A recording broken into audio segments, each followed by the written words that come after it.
ನಾದಿನಿಯ ಹಣಕ್ಕಾಗಿ ಸ್ವಂತ ಮಗನ ಕಿಡ್ನಾಪ್ ಕಥೆಯನ್ನ ಇಲ್ಲೊಬ್ಬ ಮಹಾತಾಯಿ ಕಟ್ಟಿದ್ದಾಳೆ.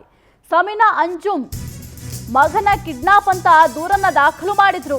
ನಾದಿನಿಯ ಹಣಕ್ಕಾಗಿ ಸ್ವಂತ ಮಗನೇ ಕಿಡ್ನಾಪ್ ಆಗಿದ್ದಾನೆ ಅಂತ ಇಲ್ಲೊಬ್ಬ ಮಹಾತಾಯಿ ಕಥೆಯನ್ನ ಕಟ್ಟಿದ್ದಾಳೆ. ಸಮೀನಾ ಅಂಜುಮ್ ಮಗನ ಕಿಡ್ನಾಪ್ ಅಂತ ದೂರು ದಾಖಲು ಮಾಡಿದ್ರು. ಕಲಬುರಗಿ ನಗರದ ಗರೀಬ್ ನವಾಜ್ ಕಾಲೋನಿಯಲ್ಲಿ ಈ ಘಟನೆ ನಡೆದಿದೆ. ಕಿಡ್ನಾಪರ್ಸ್ ಇಂದ 22 ಲಕ್ಷ ಹಣಕ್ಕೆ ಡಿಮ್ಯಾಂಡ್ ಮಾಡಿ ಲೆಟರ್ ಅನ್ನು ಕೊಟ್ಟಿದ್ರು. ಮಗ ಕಿಡ್ನಾಪ್ ಆಗಿರೋ ಬಗ್ಗೆ ವಿವಿ ಪೊಲೀಸ್ ಠಾಣೆಯಲ್ಲಿ ದೂರನ್ನು ಕೂಡ ದಾಖಲು ಮಾಡಿದ್ದಾರೆ. ಈ ವಿಚಾರ ಪೊಲೀಸರಿಗೆ ತಿಳಿಸದಂತೆ ಪತ್ರದಲ್ಲಿ ಉಲ್ಲೇಖವನ್ನ ಮಾಡಿದ್ರು. ಹೀಗಾಗಿ ದೂರು ಕೊಟ್ಟ ಬಳಿಕ ತನಿಖೆ ನಡೆಸದಂತೆ ಸಮೀನಾ ಮನವಿಯನ್ನ ಮಾಡಿಕೊಂಡಿದ್ಲಂತೆ. ಹಣ ಕೊಟ್ರೆ ನನ್ನ ಮಗನನ್ನ ಬಿಡ್ತಾರೆ, ತನಿಖೆ ನಡೆಸದಂತೆ ಮನವಿಯನ್ನ ಮಾಡಿಕೊಂಡಿದ್ಲಂತೆ ಪೊಲೀಸರಿಗೆ. ನಾದಿನಿಯ ಹಣಕ್ಕಾಗಿ ಸ್ವಂತ ಮಗನ ಕಿಡ್ನಾಪ್ ಕಥೆಯನ್ನ ಕಟ್ಟಿದ್ದಾಳೆ ಇಲ್ಲೊಬ್ಬ ಮಹಾತಾಯಿ. ಇನ್ನು ಸಮೀನಾ ಅಂಜುಮ್ ಮಗನ ಕಿಡ್ನಾಪ್ ಅಂತ ದೂರನ್ನು ಕೂಡ ಪೊಲೀಸ್ ಠಾಣೆಗೆ ಹೋಗಿ ದೂರನ್ನು ಕೂಡ ದಾಖಲು ಮಾಡಿದ್ರು. ಕಲಬುರಗಿ ನಗರದ ಗರೀಬ್ ನವಾಜ್ ಕಾಲೋನಿಯಲ್ಲಿ ಈ ಘಟನೆ ನಡೆದಿದೆ. ಕಿಡ್ನಾಪ್ ಕಥೆ ಬಗ್ಗೆ ಅನುಮಾನವನ್ನ ವ್ಯಕ್ತಪಡಿಸಿದ್ರು ಪೊಲೀಸರು. ಇನ್ನು ಪತ್ರದಲ್ಲಿ ಸಮೀನಾ ಮಗನ ಬದಲು ನಾದಿನಿ ಮಗನ ಹೆಸರನ್ನ ಹಾಕಲಾಗಿತ್ತು. ಸೈಯದ್ ಮುಖ್ತಾರ್ ಹಾಶ್ಮಿ ಬದಲು ಉಮರ್ ಹೆಸರನ್ನ ಉಲ್ಲೇಖ ಮಾಡಲಾಗಿತ್ತು. ನಿನ್ನ ಮಗನ ಬದಲು ನನ್ನ ಮಗನ ಕಿಡ್ನಾಪ್ ಅಂತ ಆಕ್ರೋಶವನ್ನ ವ್ಯಕ್ತಪಡಿಸಿದ್ದಾರೆ ನಾದಿನಿ. ಕಿಡ್ನಾಪರ್ಸ್ಗೆ 22 ಲಕ್ಷ ಹಣ ನೀಡುವಂತೆ ನಾದಿನಿಗೆ ತಾಕೀತನ್ನ ಮಾಡಿದ್ದಾಳೆ. ಈ ವೇಳೆ ದೂರು ಕೊಟ್ಟ ಸಮೀನಾ ಮೇಲೆಯೇ ಖಾಕಿಗೆ ಡೌಟ್ ಬಂದಿದೆ. ಸಮೀನಾ ವ್ಯತಿರಿಕ್ತ ಹೇಳಿಕೆಯನ್ನ ಆಧರಿಸಿ ಪೊಲೀಸರಿಂದ ತನಿಖೆಯನ್ನ ಮಾಡಲಾಗಿದೆ.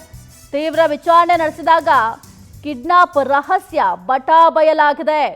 ಮಗನನ್ನ ನವೆಂಬರ್ 6ರಂದು ಪುಣೆಗೆ ಕಳಿಸಿದ್ದ ಕಿಲಾಡಿ ಸಮೀನಾ. ವಿವಿ ಪೊಲೀಸರ ತನಿಖೆಯ ವೇಳೆ ಸುಳ್ಳು ಕಿಡ್ನಾಪ್ ಕಥೆಯೇ ಬೆಳಕಿಗೆ ಬಂದಿದೆ. ಸಮೀನಾ ಅಂಜುಮ್, ರಾಜಿಕ್, ಮೋಬಿನ್ ಬಂಧಿಸಿದ್ದ ಪೊಲೀಸರು ಈಗಾಗಲೇ ಬಂಧಿಸಿದ್ದಾರೆ. ಇನ್ನು ಕಿಡ್ನಾಪ್ ಬಗ್ಗೆ ಸ್ವಂತ ಮಗನ ಬಗ್ಗೆಯೇ ಮಗನೇ ಕಿಡ್ನಾಪ್ ಆಗಿದ್ದಾನೆ ಅಂತ ಒಂದು ಕಥೆಯನ್ನ ಕಟ್ಟಿದ್ದಾಳೆ ತಾಯಿ ಸಮೀನಾ ಅಂಜುಮ್.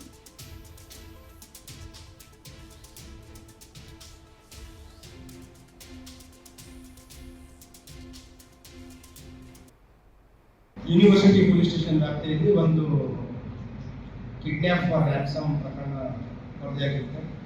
ಅದರಲ್ಲಿ ದೂರಿನ ಪ್ರಕಾರ 11 ವರ್ಷದ ಬಾಲಕನನ್ನ ಅಪಹರಣ ಮಾಡಿದಂಥ ಪ್ರಕರಣ ಆಗುತ್ತೆ. ಆಮೇಲೆ ಒಂದು ಎಕ್ಸ್ಟ್ರಾಕ್ಷನ್ ನೋಟ್ ಕೂಡ ಅಲ್ಲಿ ಸಿಕ್ಕಿದೆ ಅಂತ ಅವರು ತಿಳಿಸ್ತಾರೆ. ಆ ಎಕ್ಸ್ಟ್ರಾಕ್ಷನ್ ನೋಟಲ್ಲಿ ಮಿಸ್ ಆಗಿರುವಂಥ ಅಥವಾ ಕಾಣೆಯಾಗಿರುವ ಬಾಲಕ ಬೇರೆ ಹೆಸರಿರುತ್ತೆ. ಆ ಎಕ್ಸ್ಟ್ರಾಕ್ಷನ್ ನೋಟಲ್ಲಿರುವಂಥ ಬಾಲಕ ಹೆಸರು ಬೇರೆ ಇರುತ್ತೆ. ಬೇರೆ ಬಾಲಕನ ಹೆಸರು ಬರೋದು ಅವನನ್ನು ನಾವು ಕಿಡ್ನ್ಯಾಪ್ ಮಾಡಿದ್ದೀವಿ, 22 ಲಕ್ಷ ಕೊಡಬೇಕು, ಒಂದು ವೇಳೆ ಕೊಟ್ಟಿಲ್ಲ ಅಂತಂದರೆ ಬಾಲಕನ ಕಿಡ್ನಿ ತೆಗೆದು ಬೇರೆಯವ್ರಿಗೆ ಮಾರಾಟ ಮಾಡ್ತೀವಿ, ಬೇರೆ ಬೇರೆ ರೀತಿಯ ಒಂದು ಭಯ ಹುಟ್ಟಿಸುವಂಥ ರೀತಿಯಲ್ಲಿ ಬಂದಿರ್ತಾರೆ. ಅದೇ ರೀತಿ ಅದರಲ್ಲಿ ಪೊಲೀಸರು ಕೂಡ ತಿಳಿಸಿದೆ ಅಂತ ಮೆನ್ಷನ್ ಆಗಿದೆ. ಈ ಪ್ರಕರಣವನ್ನು ನಾವು ಗಂಭೀರವಾಗಿ ಪರಿಗಣಿಸ್ತೀವಿ. ಯಾಕಂತಂದರೆ it is one of the rarest case ಈ ಕಿಡ್ನ್ಯಾಪ್